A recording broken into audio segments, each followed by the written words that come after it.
Afternoon, everybody. Thanks for joining us. Fabulous to have you all here. It's been great to see the amount of interest in our symposium. And I hope you who are able to join the keynote previously enjoyed the words of Cheryl. Amazing to have her. What a coup for us. Okay, today's session, why disrupt using UDL to foster belonging and break down barriers is our presentation. And for those who don't know me, my name is Darla McLennan. My pronouns are she and her, and I'm the manager of the Australian Disability Clearinghouse on education and training. We have captions, we've turned on the automatic captions in Zoom. We actually haven't been able to get the closed captions working from Bradley Reporting, but we do have it in a one cap on in a browser. So we will post that one cap link into the chat now, and you can access the captions in the browser if you'd prefer to access the captions there, and we'll continue to do that throughout the session. We are recording, so feel free to turn off your video if you don't want to be recorded. Or leave them on, it's up to you. We have a chat and Q&A function, and please feel free to chat to each other. But if you have some questions for the end of the session, please add it to the Q&A box. And I think that's about it. But I will also put a link in the browser about our poster presentations that you can access throughout the afternoon and tomorrow as well. Okay, well now I'm going to hand over to Samantha Paulus.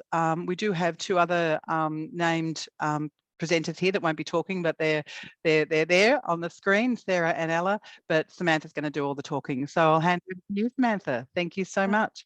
Thank you so much, Darlene. Hi, everyone. Good afternoon. So my name's Samantha Paulus. I'm from the University of Sydney, and the paper that I'm presenting today has been written in collaboration with Ella Collins-White and Sarah Humphries. So their names are here and they're in the chat as well if you'd like to speak with them. So as we get started today, I would firstly, actually, before I forget, these things about the session, use the chat functions. These are going to be the standard on every slide that you see today. And I think Darlene's just been over this. So what I wanted to start with is a acknowledgement of country, and I wanted to acknowledge and pay respect to the traditional owners of the land on which the University of Sydney is built. It is the Gadigal people of the Eora Nation. So I pay respects to their elders past and present, and to any First Nations people in attendance. As we share our knowledge, teaching, learning, and research practices within this space, may we also pay respect to the knowledge embedded forever within the Aboriginal custodianship of country.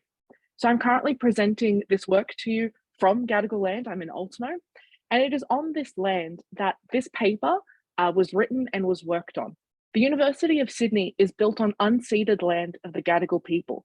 And this is something I want you to keep in mind as I discuss the importance of developing a sense of belonging on a university campus and the ways in which space and place can hinder a sense of belonging for all of our students. So to give an overview of what I'll be covering today, I want to explore the why of UDL by considering the value of a sense of belonging to a student's experience at university. So the language of UDL allows us to ask many why questions and to interrogate the barriers in the learning environment that may prohibit a sense of belonging.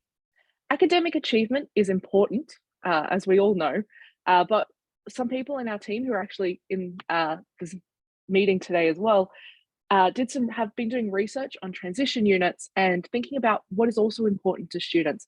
And turns out a sense of belonging, it's also incredibly strongly related to students' overall experiences at university. So students who feel like they belong have a better tertiary experience. Knowing this, we can then ask what impacts a sense of belonging in the learning environment of the University of Sydney. So I will be talking specifically about my context, but what I'd like you all to think is what kind of things are happening in your educational space, in your tertiary education spaces. What kind of barriers exist to this sense of belonging? And not only that, but why is it then important to perhaps change it, to disrupt these long-held mindsets? The ones that we face at the University of Sydney is a really long-held mindset of prestige, a sense of exclusivity, and this concept of being a sandstone university. So this is the why. Why are we trying to disrupt this? So asking these questions, allows us to say, why should we actually use UDL? Belonging may be a huge buzzword, but it's important to emphasize that belonging is an extremely important part of people being able to engage in and with a space. So extrapolating from some psychology of physical space, I've got a quote, I'll put some links at the end. The more people are satisfied with public spaces to which they have access, the more that they feel that they belong in the community. So our educational innovational colleagues have been working for a while looking at these transition units and the link between belonging and success at university. So the slide that you're seeing now shows some of their findings. What we see plotted here is a weighted average grade of students and the student experience survey of 2022, looking at the overall quality of educational experience. So obviously, as we can see, academic achievement is important to students' sense of overall experience, but we can also see that belonging is closely associated with the ratings of the overall quality of their educational experiences. So what we're getting from this is that grades alone do not create a quality experience. A key goal of UDL is that it seeks to create environments where all learners can access and participate in meaningful, challenging learning opportunities. So extrapolating from this graph, we can suggest then that facilitating academic success alone is not the only goal when creating a meaningful learning opportunity. UDL's goal of designing for learner variability and the idea that there's no average student when it comes to learning gives us then the language to ground any initiatives that focus on belonging. There's no average student when it comes to learning. There's no average student when it comes to belonging. It is these kinds of experiences that we need to be thinking about. And if we can know then that all learners benefit from a sense of belonging, and this will help build towards a learner who is purposeful, who is motivated, and also that their experience at university is not solely dependent on their grades. So why use UDL to help develop the sense of belonging? Well, fundamentally, as we all know, UDL is about changing systems, not the students. We can't make a student feel like they belong, but we can change systems, we can change learning environments to be more thoughtful and inclusive, to deliberately work towards this idea of belonging. To put some more quotes on the board, a learning environment, quote, comprises the psychological, social, cultural, and physical setting in which learning occurs and in which experiences and expectations are co-created amongst its participants. So the co-creators of a learning environment could be students, academics, staff members, and all of this takes place within a physical setting that consists of various cultural and administrative norms. So it's important to consider all of these elements of a learning environment as it shows us what barriers can emerge in the environment and the things that we are possibly able to control. So Rusticus and all who I've quoted here also identified in their research that, quote, having a sense of belonging was a key feature of the environment and discussions around a sense of community or lack thereof. And it was a prominent theme in the students that they interviewed. So belonging was specifically noted as something that is important to students, but also something that can be hindered by the learning environment. Further to that, if we think then that students should be considered and are considered as co-creators of a learning environment, as per the definition provided, it reinforces the need for them to feel part of and in control of shaping their learning environment.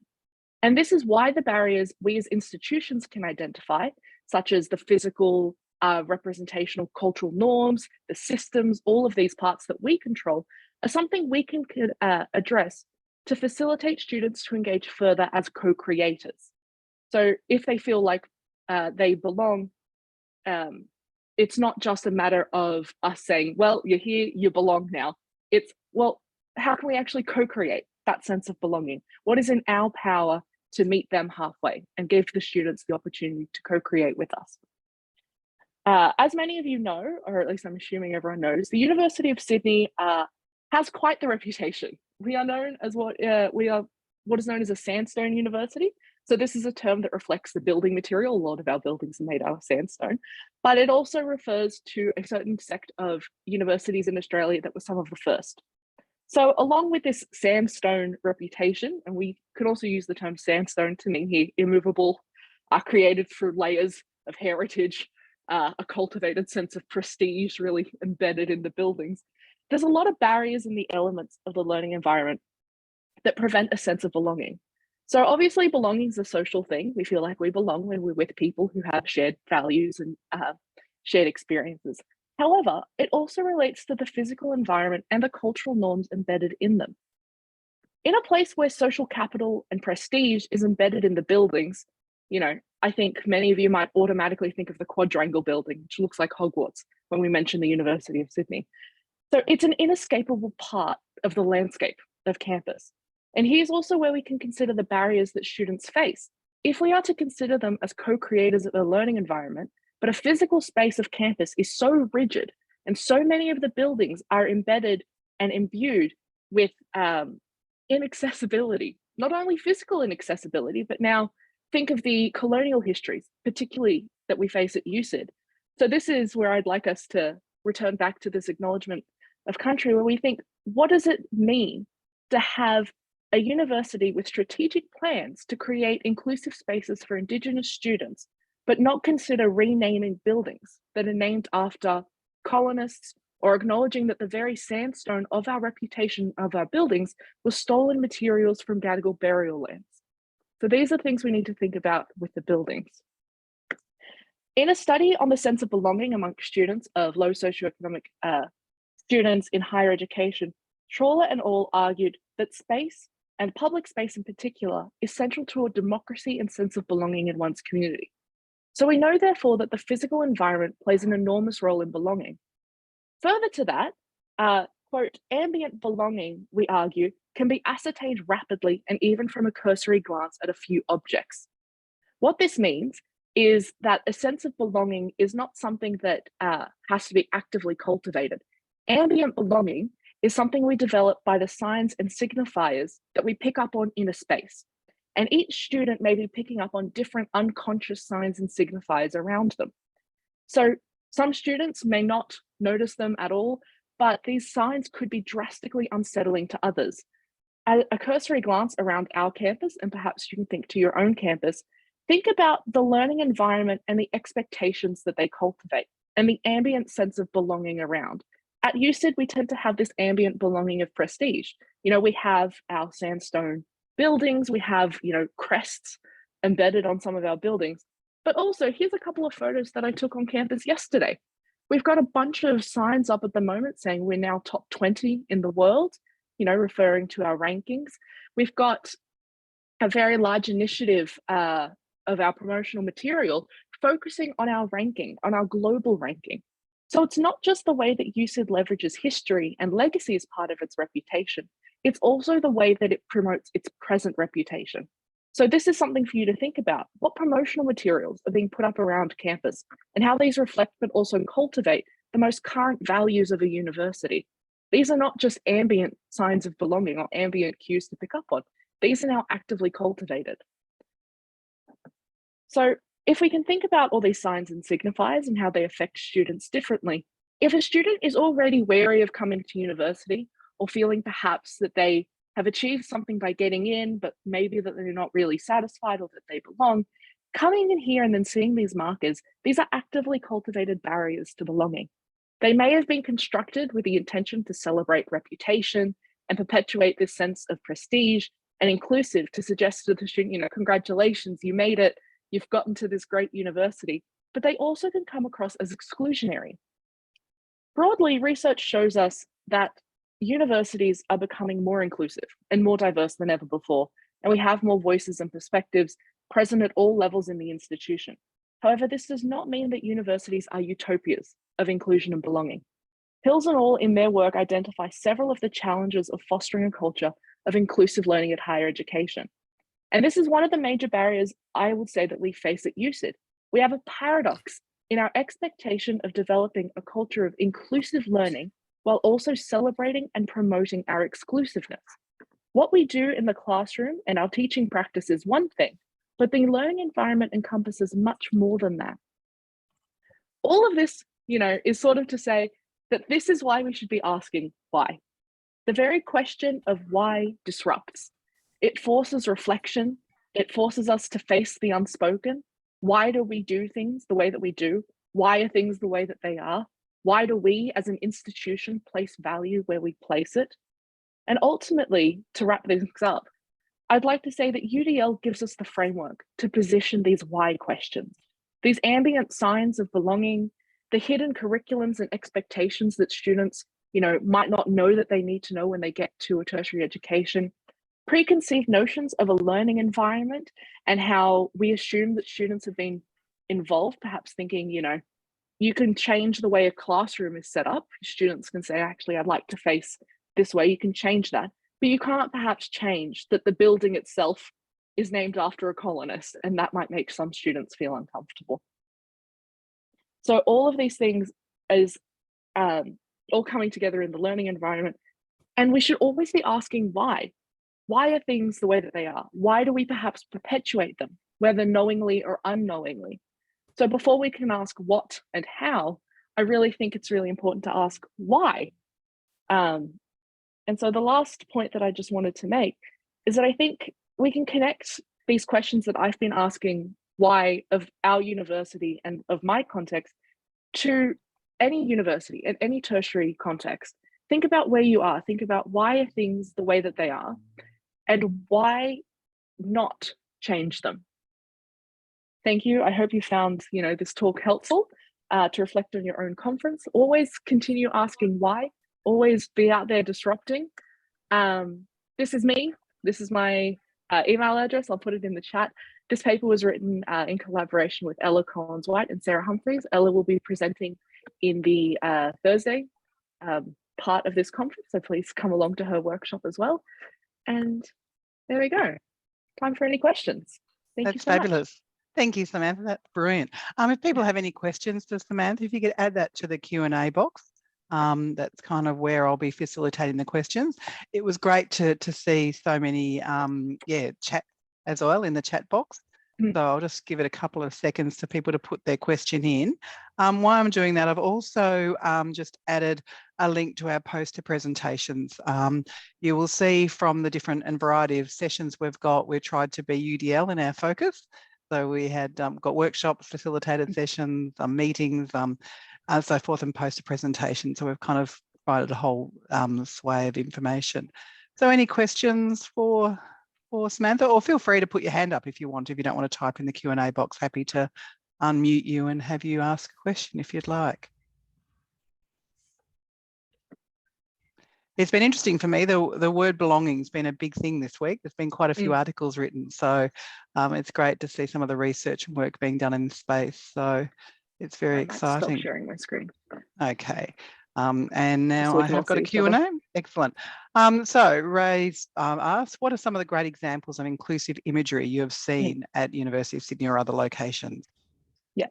So USyd recently has actually spent quite a lot of money collaborating with Indigenous identified artists to bring some artwork onto campus and really create a space that is thoughtful in that way. But not to be a downer on that side as well, because I feel like this talk has been very sledging on the campus of USyd. But I've actually spoken to students, Indigenous students that I've taught, and one of the artworks that the university commissioned and produced actually, rather than being a garden that was supposed to represent, a transient garden, the Indigenous natives, all of the plants that they planted were not native to Gadigal land. They chose plants from all other parts of Australia. So it's just interesting to think, this combination there of inclusive imagery. Even then, the images that I showed on campus, the promotional image were mostly of women. There was women of color represented in there. It wasn't just white men. So it's that thoughtfulness that's clearly going into these promotional images, but there is always something else that could be done. There's always something else that we could perhaps be picking up on. Excellent. Well, there's quite a few questions coming in. I'll take the ones from the upvote. So do you come across a lot of, this is from Lucy, do you come across a lot of opposition to trying to create this sense of belonging, particularly from any legacy academics, etc.? From my personal experience, I would say yes. I don't work directly with the transition initiatives, which is where our academics and many of our staff members are here today, work quite directly with our academics to say, these are first year units, students need to feel like they belong, here are some initiatives that we can do. But in my experience as a tutor trying to teach these initiatives, certainly there is an expectation that well, actually everyone should be lucky that they're here. You know, they're here. Why do they need to think about belonging? We all made it. Welcome to USyd. We're all a community. And I think this is true of any institution. Anything that you have to apply to get into, there is kind of the expectation that once you get in, you should automatically feel like you belong. And I don't think that's just a heritage thing. I think that's for any tertiary education. That's brilliant. Another question was, how do you approach working with academic colleagues who perhaps reject that inclusion is part of their job or key part of universities in its current times? Yeah, I mean, that's the tough one. I think that's going to be perhaps the question of the conference, thinking of how do we get other people on board with us. But I think just starting a conversation, a lot of this stuff, I would say, goes unspoken. And this is why I always think to ask why, because our academics are asking us why. Why should I care about this? Why does it matter? You know, why should I put captions perhaps? But just asking why forces us to think, well, why not? Why do you do them without? So actually, I'll pass over to Sarah, who's got a hand up as well. If Sarah wants to jump in, thank you.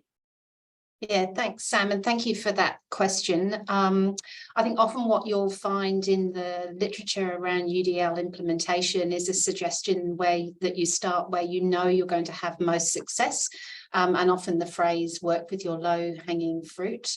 As Sam said, really the flavour of the conference, when you get to the why, and I really do encourage you to join Ella's workshop on Thursday at 12 o'clock, because that will really unpack the process that we've been using at the University of Sydney to try and make UDL implementation more doable. And to help people manage with their busy workloads, being time poor. And I'm sure you've got Thomas Tobin speaking on Thursday as well around his +1 approach. That's something that we've very much taken on board as well. So we're really being led by our academics in terms of how much they can take on at any point in time, and supporting them through that process. That's great. Now there's just 2 more questions left, but we're running out of time. So just from Andy, what are your thoughts on you got in so you automatically belong? So why do we need to help you feel like you belong when we also operate in contexts where some admission pathways are marked as signifiers of not belonging? A great one, Andy. I think that's exactly the issue. If the idea is that you got in, therefore you already belong, but we know that we have admission pathways to help other people get in who perhaps don't have things like an ATAR mark or this level of exclusivity. It's just, I don't have an answer to it, but I think my thoughts on it is just that it's very difficult. It's very difficult to say to someone automatically, you got in, you belong. As I mentioned earlier, if we think that, learning is not individual for every student learns individually, and there's no average student when it comes to learning, then there's no average person when it comes to belonging.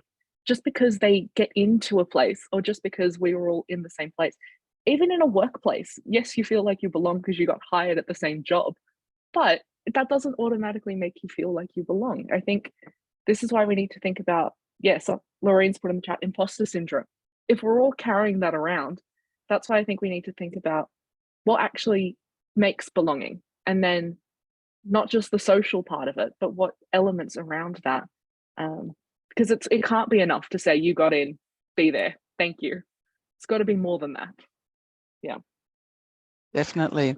And there was just a question just in regards to Kathleen, just forgive my ignorance, but did you say the uni has a history of being male only originally? So I was hoping someone would answer that, but yep. I didn't say that, but we definitely do. Okay.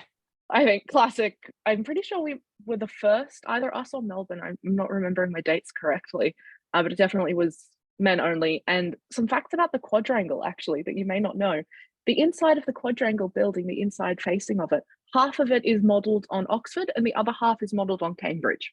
So it's very deliberately modelled to look like the most exclusive universities in England, reproduced here in Australia with kangaroos on the outside. So if you ever come to the University of campus, take a tour around the outside. We've got some really interesting Australian native animals as gargoyles, but it's this very interesting, creation of a building that's not only being like, we're exclusive, being like, we are deliberately drawing from some of the most exclusive institutions in the world, or in England specifically. And reproducing them. That's amazing. All right, we're going to have to end. We've not left much time between each session. So thank you so much, Samantha, for your presentation, and for Ella and Sarah to being there in the background. It's absolutely brilliant. I invite you all to go back to the lobby and go to your next session. I may see some of you in that. It's fabulous. It's great afternoon, and I look forward to some more great conversations. Take care, everybody. Thank you so much, everyone.